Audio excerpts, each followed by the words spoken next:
할렐루야. 오늘도 하나님 앞에 나와 예배한 우리 모든 해림의 성도들, 우리 예배자들 위해 하나님의 크신 은혜와 평화가 함께 하시길 간절히 축원합니다.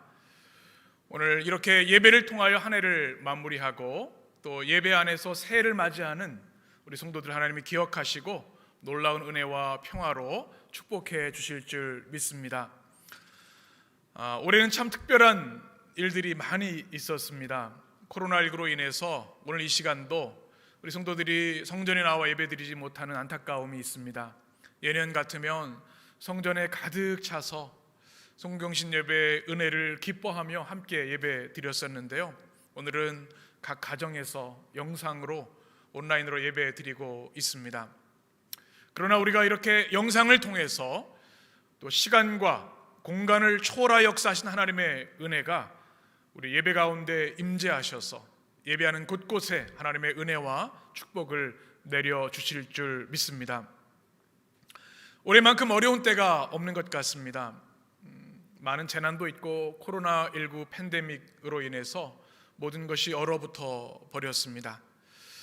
이 어려운 때 어떻게 우리가 살아가야 되는가 답답한 마음이 많이 있습니다. 세상 사람들은 좌절하기도 하고 낙심도 합니다.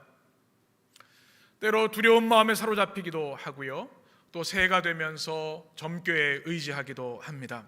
그러나 우리 하나님의 백성들은 이 재난의 때, 어려운 때에 더욱더 하나님께 가까이 가는 줄 믿습니다. 바로 이 어려운 때를 지나는 우리를 향해 주시는 하나님의 말씀을 우리가 듣기 위해서 그렇습니다. 제가 송구영신 예배를 준비하면서 올 12월부터 계속 이런 기도를 했습니다. 하나님, 여전히 어려운 상황 가운데 한 해를 마무리하고 새해를 맞이한 우리 성도들에게 어떤 말씀을 전해야겠습니까? 이 오랜 기도 끝에 주신 감동의 말씀은 예레미야서의 말씀이었습니다. 눈물의 선지자 예레미야, 특별히 33장의 말씀을 제 마음에 주셔서 오늘 이 시간 이 어려운 때, 격변의 때를 지나가는 성도들에게 주신 하나님의 놀라운 말씀을 우리 마음속에 품게 되기를 간절히 원합니다. 특별히 예레미야서는 많은 크리스천들이 가장 곤고할 때, 위기 상황 가운데 있을 때 사랑받는 말씀이었습니다. 왜냐하면 예레미야 시대 자체가 그 고난과 아픔 가운데 있었기 때문에 그렇습니다. 예레미야는 크게 두 축이 있습니다. 한번 따라해 보실까요?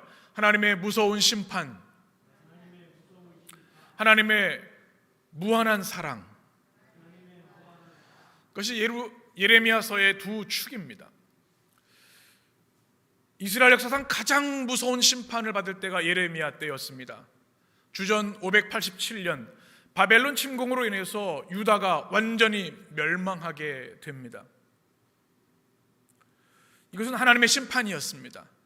하나님은 이스라엘을 선민으로 택해 주시는 놀라운 축복을 주셨는데 그들은 하나님의 말씀을 경홀히 여기고 범죄하며 타락하기 시작했습니다. 왕들은 하나님을 두려워하지 않고 자신이 하나님인 양 백성들을 착취하고 아프게 했습니다.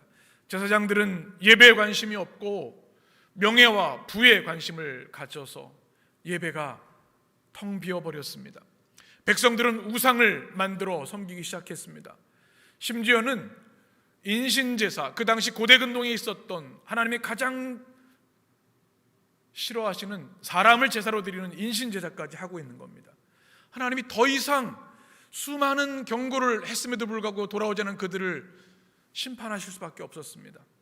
그래서 무서운 심판, 바벨론을 통하여 나라가 빼앗기고 무너지는 심판을 받게 됩니다.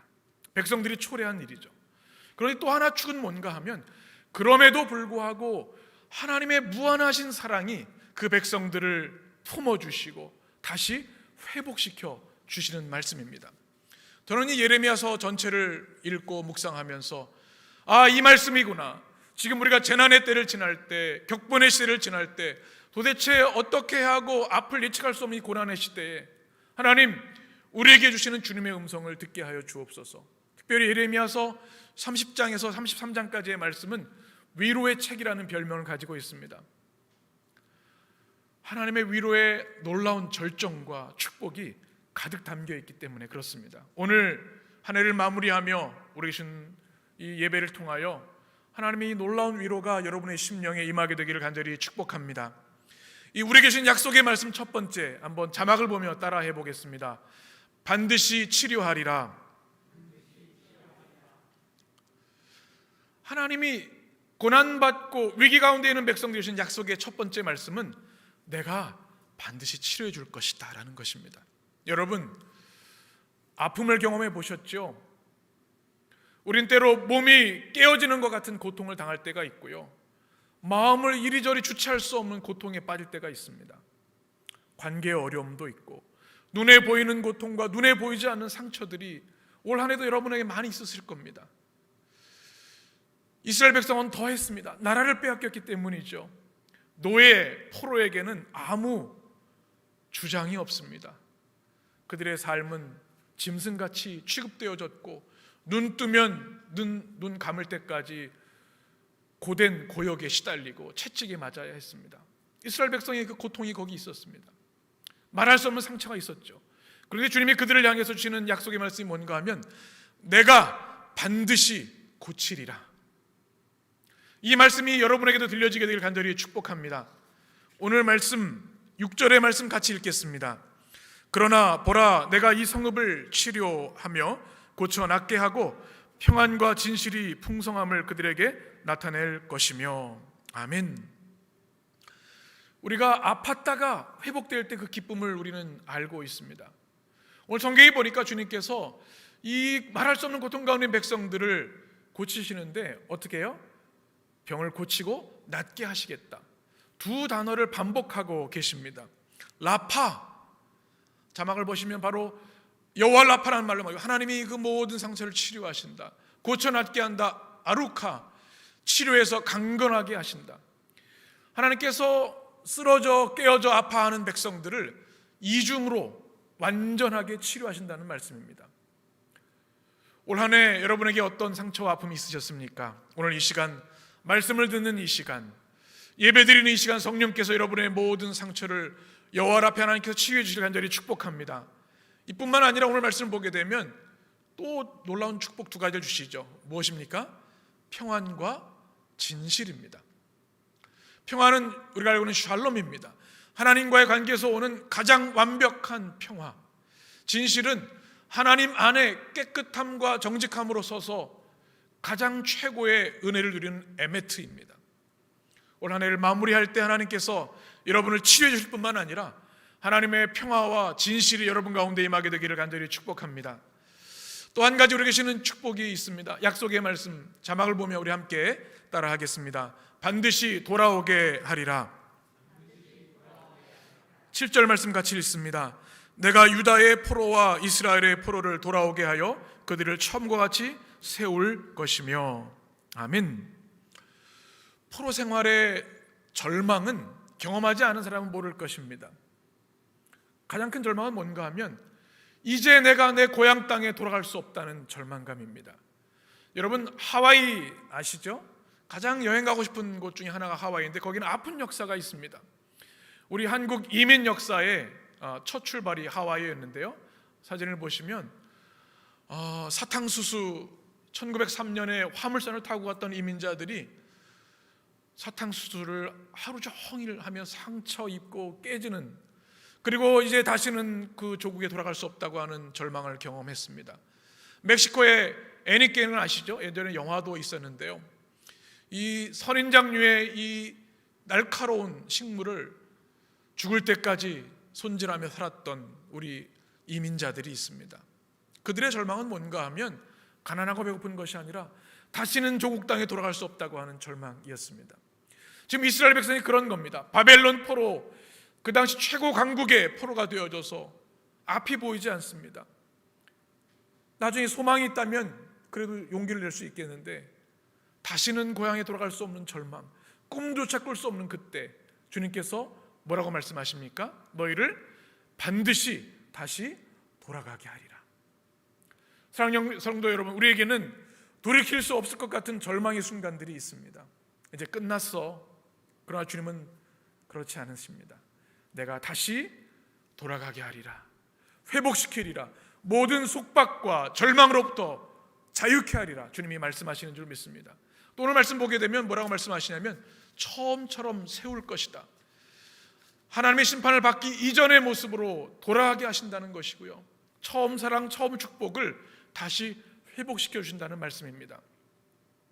한 해를 마무리하면서 이런 생각이 듭니다. 이게 코로나가 언제 끝날까? 그 이전으로 돌아갈 수 있을까?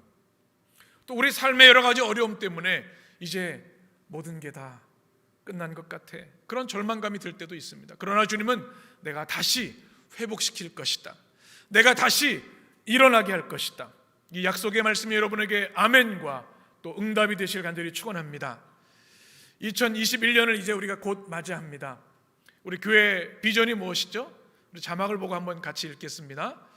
말씀의 능력으로 성장하는 해림교회. 내년은요, 우리 해림교회가 오직 하나님의 말씀에 집중하려고 합니다. 한번 따라해 보실까요? 톨레레게 톨레레게. 성 어거스틴이 하나님의 음성을 들었던 말씀이 바로 톨레레게 톨레레게입니다. 말씀을 펼쳐 읽어라. 이 고난의 때 너를 향한 하나님의 말씀을 들어라, 우리에게 말씀하고 있습니다. 이제 우리 해림교회는 내일부터, 이제 잠시 후부터 해림교회 전교인 성경 통독을 시작합니다. 전 가슴이 벅찹니다. 우리가 하나님의 말씀을 읽을 때 하나님이 우리에게 얼마나 많은 은혜를 주실까. 하루 30분 맥체인 성경을 우리가 함께 읽으면서 우리에게 쏟아부어준 하나님의 은혜를 우리가 체험하게 되길 원합니다. 재난의 때, 고난의 때 예레미야를 통해 주셨던 약속의 말씀, 내가 너를 반드시 고치리라, 내가 너를 반드시 회복시키리라. 매일 주의 말씀을 읽고 들을 때 그 누구도 우리를 무너뜨릴 수 없고 그 누구도 우리를 해할 수 없게 되는 줄 믿습니다. 이제 시작되는 새해, 하나님 오직 말씀에 사로잡혀 하나님의 말씀에 순종하며 하나님의 말씀이 이루시는 기적을 체험하며 살기를 원합니다. 여러분의 기도와 응답이 되시기를 주님의 이름으로 간절히 축원합니다. 우리 잠시 기도하겠습니다. 1분간 기다림의 기도를 하나님께 드립니다. 이제 새해가 1분 남았습니다. 하나님 주신 말씀 품고 새해를 시작하게 하여 주옵소서. 주여, 그 말씀대로 내 삶에, 우리 가정에 이루어 주시옵소서. 내가 반드시 치료하리라, 내가 반드시 무너진 것을 다시 세워주리라. 하나님의 이 위대한 말씀 우리에게 이루어 주옵소서. 우리 가정에, 우리 자녀들에게, 우리 해림교회 이루어 주옵소서.